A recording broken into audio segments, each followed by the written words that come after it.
is Dr. Rachel Goodman. I am a licensed clinical psychologist and neuropsychologist and the co-associate director of the Alzheimer's Risk Assessment Clinic at the Jewish General Hospital in Montreal. We are here today to talk about preventative mental and cognitive health. We are pretty good as a people at knowing about prevention when it comes to physical health, even if we don't all do all the things that we are supposed to. However, we are pretty weak comparatively when it comes to prevention for mental and cognitive health.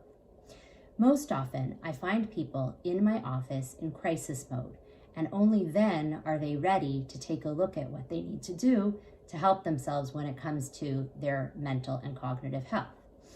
Especially now, we are living in a time when we are overstimulated and exhausted and feel like we're living in chaos.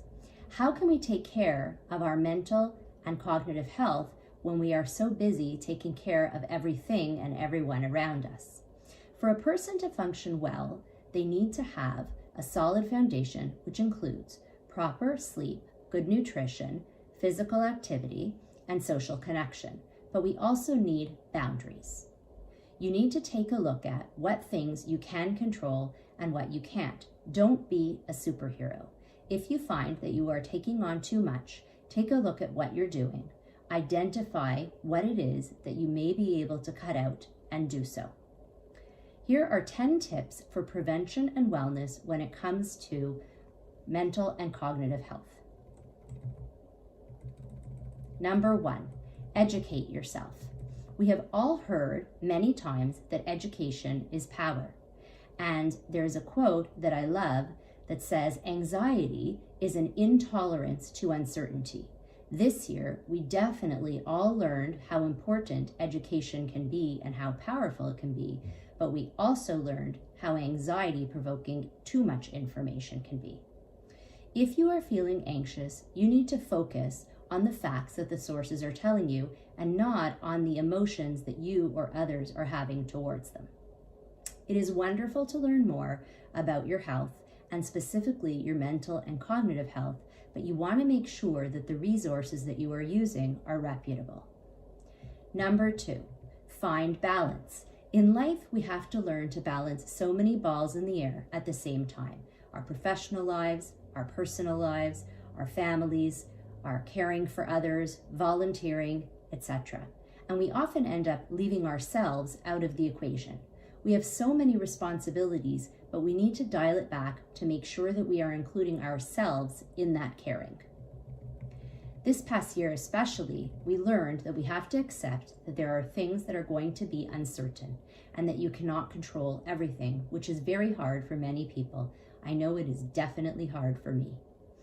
It's important to note that your emotions can have a great impact on your cognitive functioning, whether it is caused by depression, stress hormones like cortisol, your general stress level, or anxiety, among others. If at times you are feeling overwhelmed and you notice that you are not performing at your best, whether it is your attention, concentration, or memory, don't worry too much. If, however, you notice that this is impacting your day-to-day functioning, then you should speak to your doctor. Number 3, keep a regular schedule. You want to try to wake up and go to sleep at approximately the same time every day and get enough sleep. Eat healthy, regular meals and snacks. Set aside time for exercise and self-care breaks, and we'll get into more detail about these soon. Number 4, physical engagement and sleep. Regular exercise helps to manage stress, release built-up tension, and improve your mood. Exercise brings adrenaline to the brain, which helps you to focus more on what you are doing and thinking, and can lead to better memory performance. Ideally, you should be practicing 30 to 40 minutes of exercise per week, 3 to 4 times per week. This is the same recommendation as it is for our physical health as it is for our mental health. There's no special exercise that you must do. Obviously, what you want to do is get your heart rate up, but otherwise, any simple exercise can do. You do not have to train for a marathon or a triathlon, etc. However, of course, If you enjoy doing a particular exercise or going to the gym, or enjoy it more when you're doing it with other people, definitely do that. You will be more motivated and more likely to act on it. Walk outside when possible. There is no replacement for fresh air. Eat regular meals and healthy food to stabilize your blood sugar. Sleep, of course, is crucial to mental and cognitive health. You want to get enough sleep, watch out for naps, follow good sleep hygiene, which means, among others, have a bedtime routine, get up and go to sleep, as I mentioned before, at the same time approximately every day. Do not use your bed for anything other than sleep or intimacy.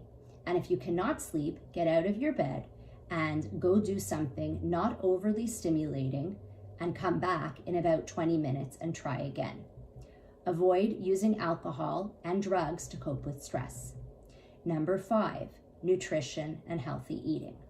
While I am, of course, not a nutritionist, I am the co-associate director of ARAC, the Alzheimer's Risk Assessment Clinic, where we talk a lot about brain-boosting foods, so I can introduce those to you. These include green, leafy vegetables, fatty fish, berries, which give antioxidants to the brain, nuts, coffee, turmeric, green tea, red wine in moderation, etc. These are known as the Mediterranean diet, and it's important to follow. Obviously, having a treat and snacks at times are, of course, totally allowed, and you should enjoy yourself. But in terms of brain boosting, healthy foods, these are what we recommend. How about nutrition for the soul? We have always known the importance of touch when it comes to emotional functioning, but we never understood it on such a practical level as we did this year when we were not able to hug our parents and grandparents and children and grandchildren and friends, etc.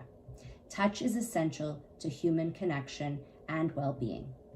Of course, it goes without saying, religion and spirituality can be a wonderful sense of fulfillment in your lives and a very good kind of stress management.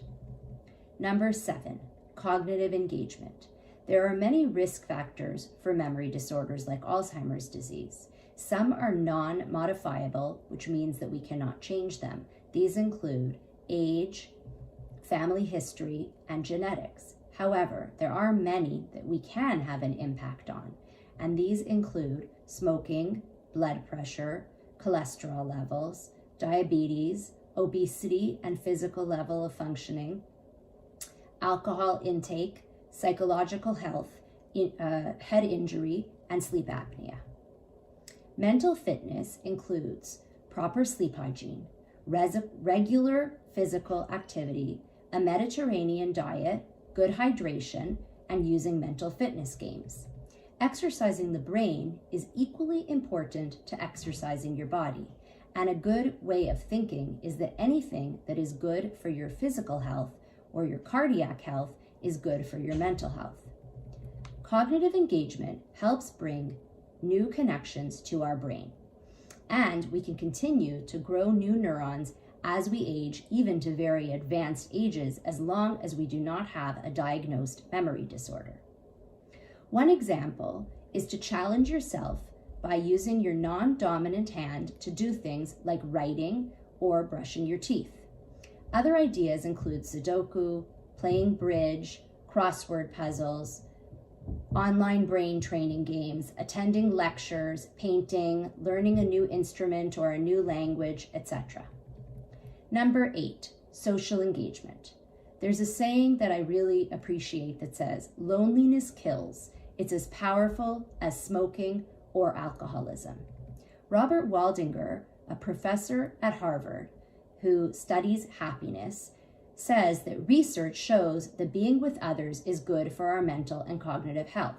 Ironically, this past year, we have been told to stay away from other people, and this has been very challenging and counterintuitive to us.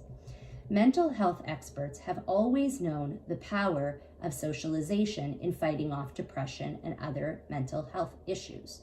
And now we have had to learn to be creative about how to socialize when we can't be with people in person. We want to stay connected with people in person, but if we cannot, stay connected by video, by FaceTime, by Zoom, of course, by phone, have virtual meetings and virtual dates, etc. Share your feelings with others. Have a support system of people that you can be open with and share your feelings when it comes to if you're feeling anxious or down, etc. Share funny videos. Humor is very powerful and can release tension amazingly. Reach out to others and check on them. Feeling responsible for others can help you to feel good and connected. Number 9, reframe your thinking. Cognitive behavioral therapy teaches us the importance of learning that the way that we think about things can have a very big impact on how we feel. And we can learn to change how we think about things and have a great impact on feeling differently. Instead of thinking that the glass is half full or half empty, how about thinking that there's just water inside it at all? That's what I call rational thinking. Focus on what you can do rather than what you cannot do. Learn to control your reaction to events and situations in a healthier manner. Finally, number 10, coping skills for stress. Understand your triggers and signs of stress and anxiety. Use your own regular techniques that you do to help you to feel better. It might be taking a hot shower or bath, calling a friend, eating a fun snack, going for a walk, listening to music, etc. You can also learn new coping skills to stress, like breathing exercises, mindfulness, yoga, progressive deep muscle relaxation, etc. Many of these are on YouTube or available on free apps and websites. If it feels like the above recommendations are not enough to help you, please seek extra help. Many mental health professionals are working virtually now, and some in person. Reach out for help.